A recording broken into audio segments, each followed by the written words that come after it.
Trainee IPS Uday కృష్ణారెడ్డిని women safety wing అధికారులు కస్టడీలోకి తీసుకుని విచారిస్తున్నారు.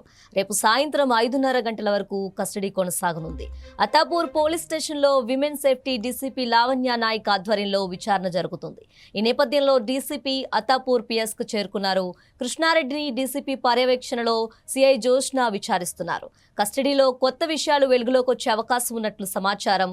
విచారణలో కీలక ఆధారాలు సేకరించే దిశగా పోలీసులు దృష్టి సారించారు. హైదరాబాద్లోని జాతీయ పోలీస్ అకాడమీలో మహిళా ట్రైనీ ఐపీఎస్ పై లైంగిక వేధింపుల కేసులో ఉదయ్ కృష్ణారెడ్డిని గత నెల 28న పోలీసులు అరెస్ట్ చేశారు.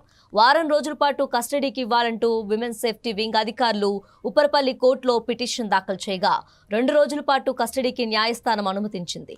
ఈ నేపథ్యంలోనే ఉదయ్ కృష్ణారెడ్డిని కస్టడీకి తీసుకొని విచారిస్తున్నారు. మహిళా ట్రైనీ ఐపీఎస్ తో పరిచయం, లైంగిక వేధింపులు తదితర అంశాలపై పోలీసుల విచారణ కొనసాగనుంది.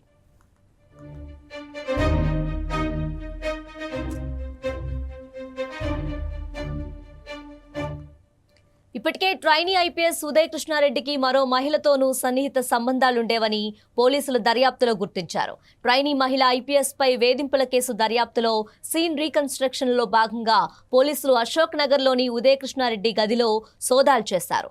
ఈ సోదాల్లో ల్యాప్టాప్, సెల్ ఫోన్, 2 ప్రేమలేఖలు, కత్తి స్వాధీనం చేసుకున్నారు. ప్రేమలేఖలపై రాసిన పేర్ల ఆధారంగా ఆరా తీసిన పోలీసులకు కొత్త ఆధారం లభించింది. ఉదయ్ కృష్ణారెడ్డికి ఆంధ్రప్రదేశ్ కు చెందిన ఓ మహిళతో సన్నిహిత సంబంధం ఉన్న విషయం వెలుగులోకి వచ్చింది.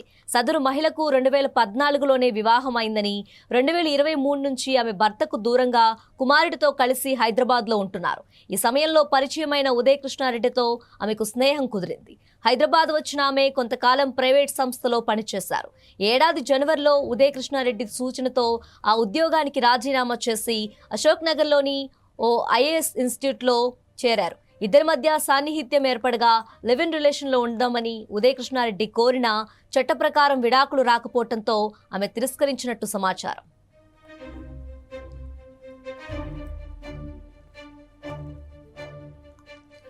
మరోపక్క ఉదయ్ కృష్ణారెడ్డికి చాలా మంది మహిళలతో సంబంధాలున్నాయని పోలీసులు విచారణలో తేలింది. సోషల్ మీడియాలో వారితో చాటింగ్ చేయడంతో పాటు ప్రపోజ్ కూడా చేసినట్టు విచారణలో పోలీసులు గుర్తించారు. అయితే ఈ విచారణలో భాగంగా తాను చేసిన తప్పులను ఉదయ్ కృష్ణారెడ్డి సమర్థించుకుంటున్నట్లు తేలింది. సివిల్స్ లో విజయం సాధించిన తర్వాత తన గురించి సోషల్ మీడియా, టీవీ ఛానల్స్ లో కథనాలు వచ్చాయి.